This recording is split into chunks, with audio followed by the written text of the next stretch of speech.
British Spy Stories, Season 1. Spy or Traitor?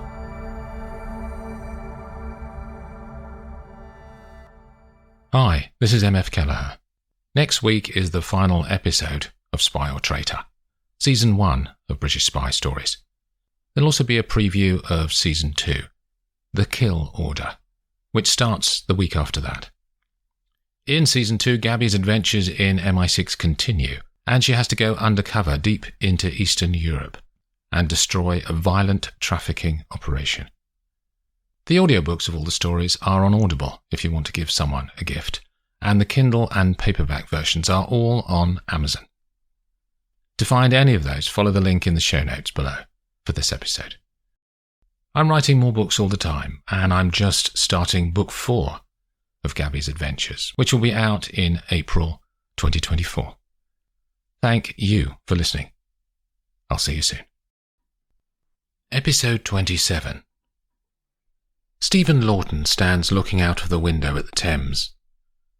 From his office in the MI6 building at Vauxhall Cross, he can see the grey tidal water as it flows back and forth, like his own life has done, for longer than he cares to remember.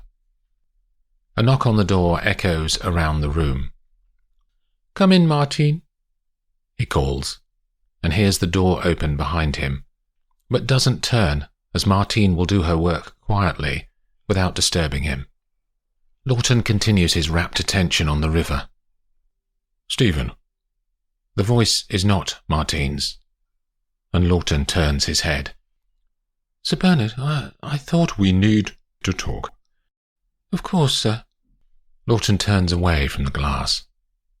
"Shall we sit?" They move to the sofas and take places on opposite sides of a low table that separates the seating. "Some evidence has come to light," begins Sir Bernard. "Evidence about a mole in MI6. Laughton can feel his body relax, as this means he is out of scope of any investigation. Otherwise, he wouldn't be being briefed on it. "You remember the meeting a couple of weeks ago, when Black Hawk went off-grid after the location of a kill was leaked, and one of our C9s was killed in action?" continues Sir Bernard.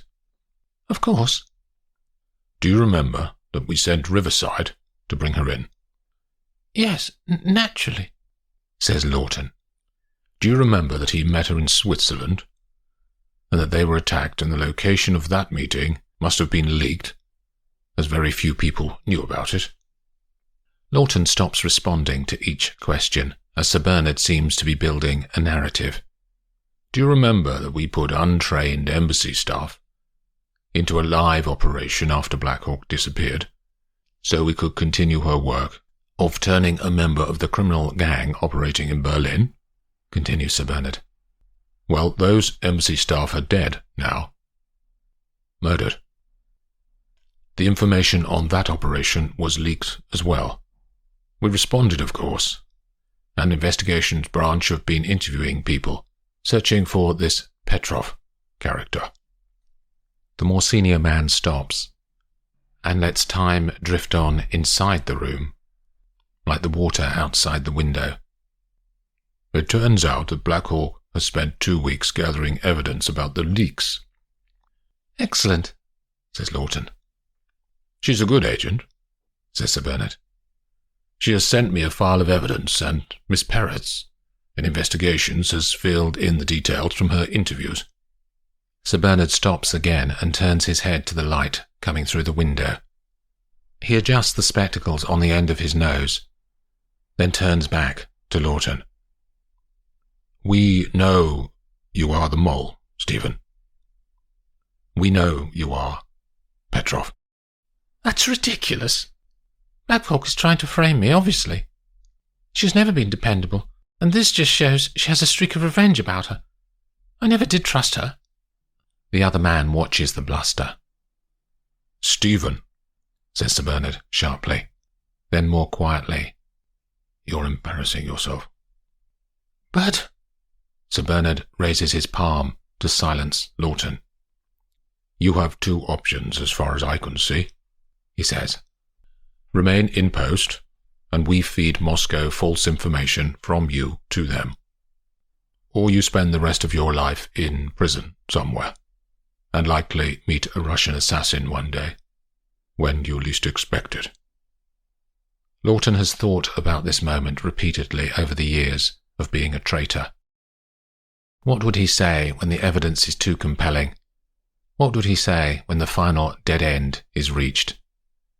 The Moscow advice is to deny everything, every time, and never admit to even the slightest misdemeanor. "Does Linny know?" says Sir Bernard. Laughton's mind is in pain. He wants his thoughts to be clear, but they won't sort themselves out. Images of Linny and Ivan, and the agents he sent to their deaths, swirl around inside him.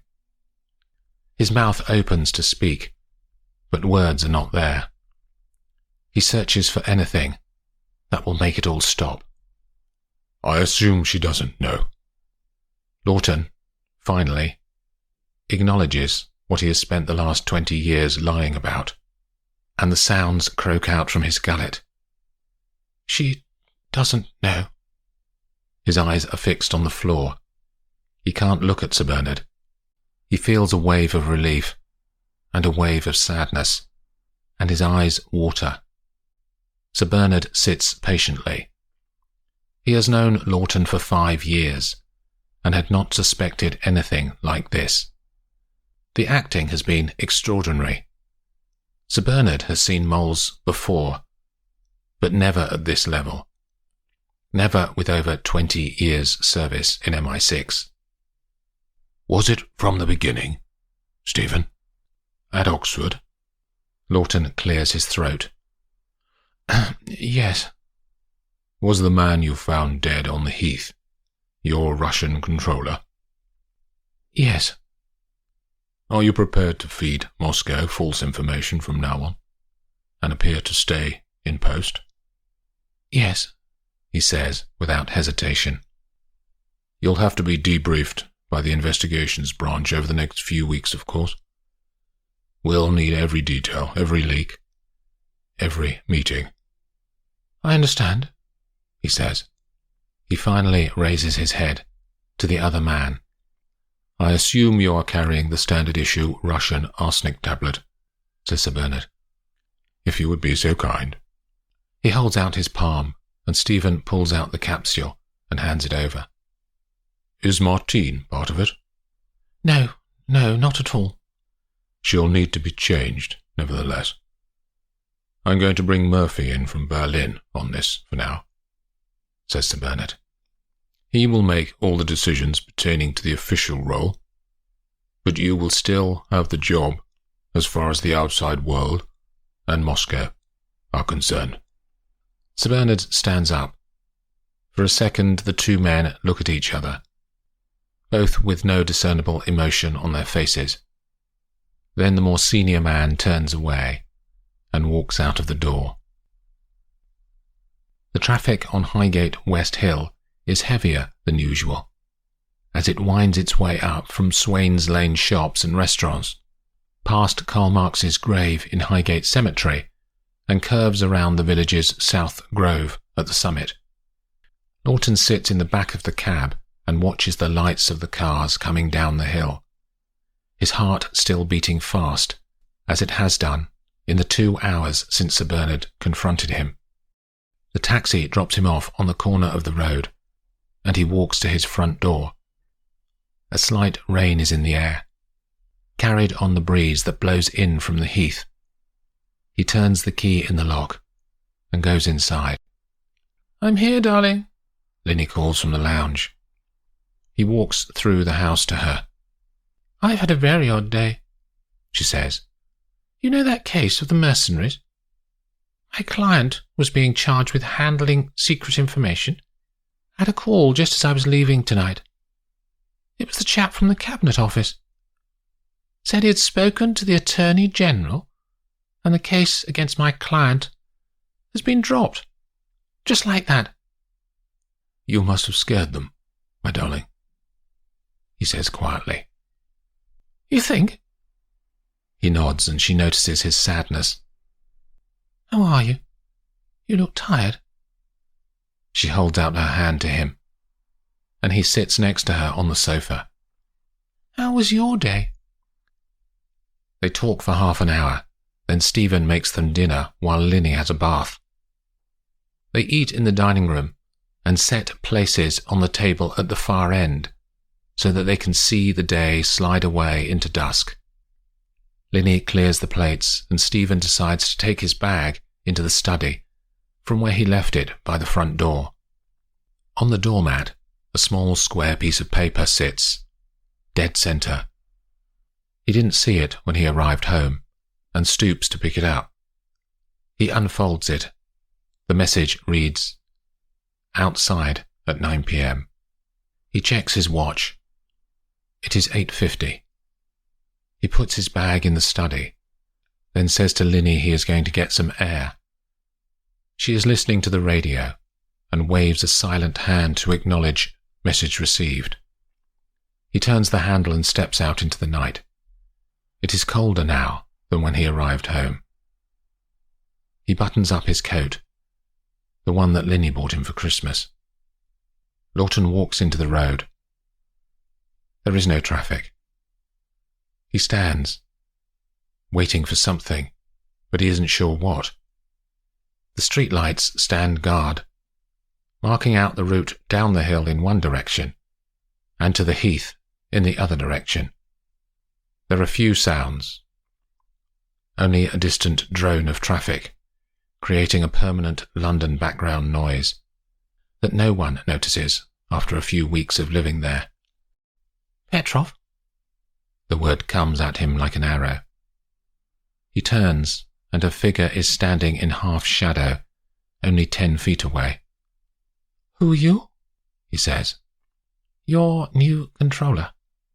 I wanted to introduce myself. I can't see your face. All in good time. What do you want? Says Laughton. To hear from you that you will continue your service to the motherland.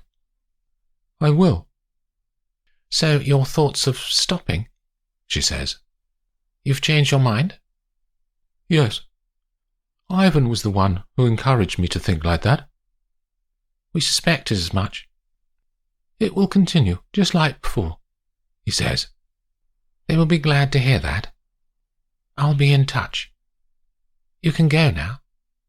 Stephen obediently walks back to his house, turns the key, and shuts the door firmly behind him. The headlights of a vehicle that has been waiting in the dark suddenly illuminate the roadway. It moves and pulls up alongside the woman, who is walking away from the meeting. She opens the door, and for a split second, Marjorie's face is lit up by the streetlights before she disappears from view into the car.